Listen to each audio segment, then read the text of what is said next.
चहचहाने वाली चिड़ियों का गान हमेशा प्रसन्नता का गान नहीं होता। दुख, पीड़ा और मोह ये सब अलग नहीं, एक समान। तुम्हारा मोह ही तुम्हारा दुख और तुम्हारे मोह का त्याग तुम्हें पूर्ण रूप से सुखी कर सकता है।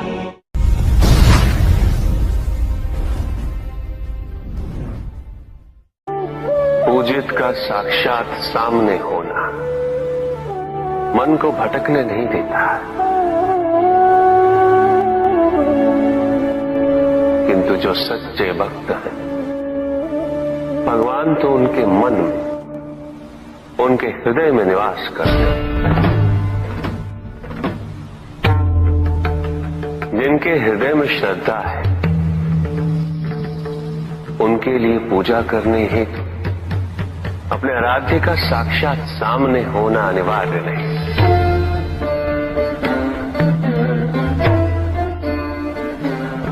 वो तो अपने मन के नेत्रों से प्रतिपल उनके दर्शन पा रहे हैं।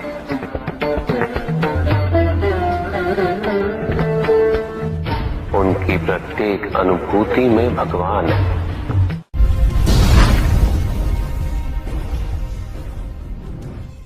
सत्य तो शाश्वत है। सत्य ही संसार में संतुष्टि और सुख का माध्यम है। जो सत्य से विमुख हो वो सदैव दुखी रहता है। जिसने भ्रम का मार्ग अपना वो आजीवन ढूंढता रहता है, किंतु विडंबना यही कि उसे ये ज्ञात ही नहीं कि वो ढूंढ क्या रहा है। सत्य तो यही कि तुम एक दैव्य अंश हो।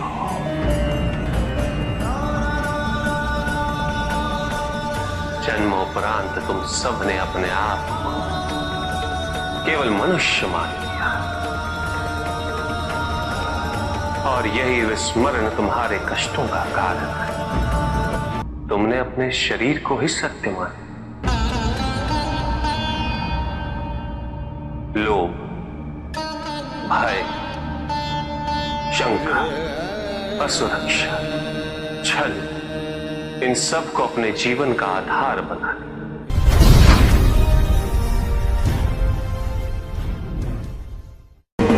महाशिवरात्रि का व्रत विशेष फलों को प्रदान करने वाला है।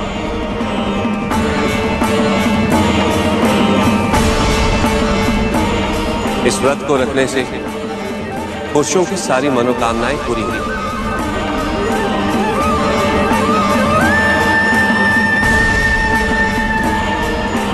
सुहागन स्त्रियों का सुहाग हमेशा बना रहता है और कुंवारी लड़कियों को मनचाहा वर मिलेगा।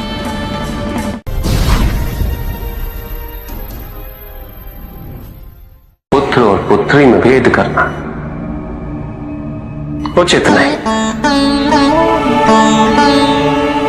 किंतु तब भी कुछ व्यक्ति ऐसी मूर्खता कर बैठते क्योंकि वो कन्या की महिमा से अपरिचित है, क्योंकि वो ये समझ ही नहीं पाते कि कन्या का सम्मान करना प्रत्येक व्यक्ति का धर्म है, क्योंकि कन्या जीवनदायिनी है, वो जननी है और जननी तो केवल सत्कार के योग्य होती है, उपेक्षा की नहीं, उसका तिरस्कार नहीं किया जाता। एक कन्या विवाह के पश्चात दो कुलों को जोड़ती है। परिवार की स्थापना है तो एक कन्या की भूमिका पुरुष से कहीं अधिक महत्वपूर्ण होती है। और जब परिवार से परिवार जुड़ते हैं तो समाज की स्थापना होती है।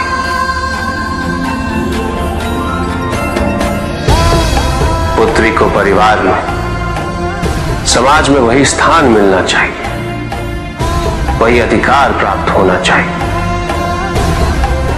जो एक पुत्र को प्राप्त होते हैं।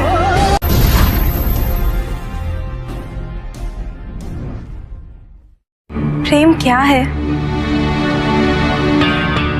बताइए महादेव, कृपया बताएं कि प्रेम का रहस्य क्या है? क्या है इसका वास्तविक स्वरूप? क्या है इसका भविष्य? प्रेम क्या है ये तुम पूछ रही हो पार्वती? प्रेम का रहस्य क्या है? प्रेम का स्वरूप क्या है? तुमने ही प्रेम के अनेकों रूप उजागर किए हैं पार्वती। तुमसे ही प्रेम की विभिन्न अनुभूतियां हुई। तुम्हारे प्रश्न में ही तुम्हारा उत्तर नहीं थे। क्या इन विभिन्न अनुभूतियों की अभिव्यक्ति संभव है?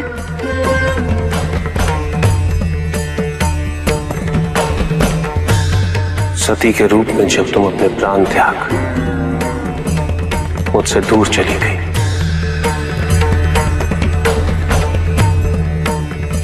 मेरा जीवन, मेरा संसार,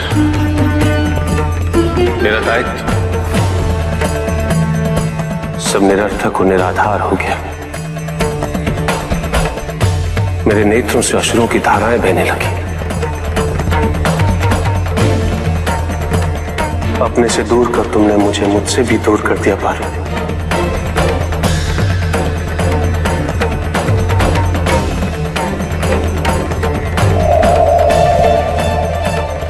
यही तो प्रेम है पार्वती।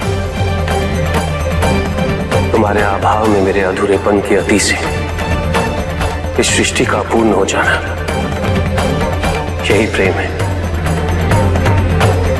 तुम्हारे और मेरे पुनः मिलन करवाने हेतु इस समस्त ब्रह्मांड का हर संभव प्रयास करना, हर संभव षड्यंत्र रचना।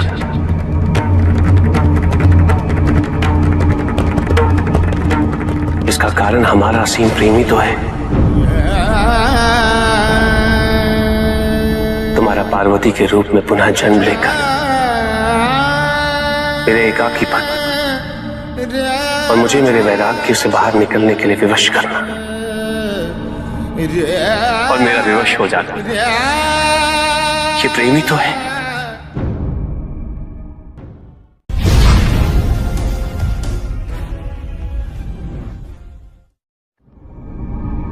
चंद्रमा उसी जल में प्रतिबिंबित होता है जो जल शांत स्थिर। यही तो समस्या होती है मन की।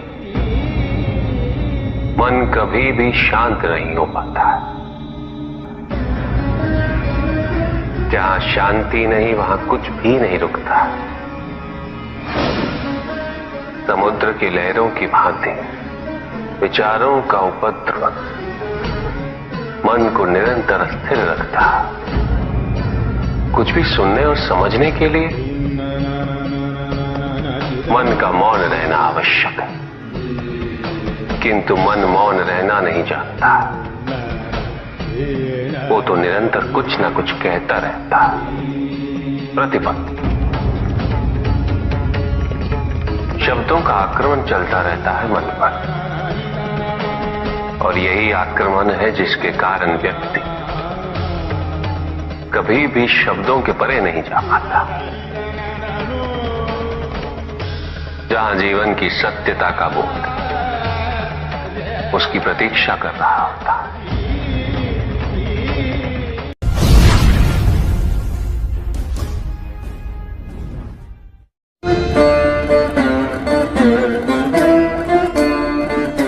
मैं वो हूं जो नहीं है,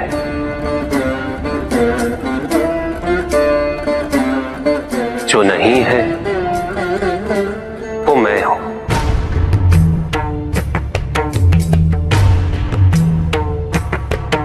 चिरकाल तक सभी को यह स्मरण रहे, जब आप में श्वास है तो मैं आप में हूं। देव देव महादेव शिवा, देव देव। और जिस क्षण आप में श्वास नहीं, सब आप मुझ पे हैं। देव शिवा देव देव महादेव।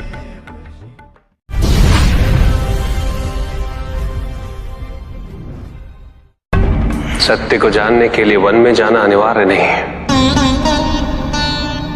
अपने निजी, पारिवारिक और सामाजिक दायित्वों का परित्याग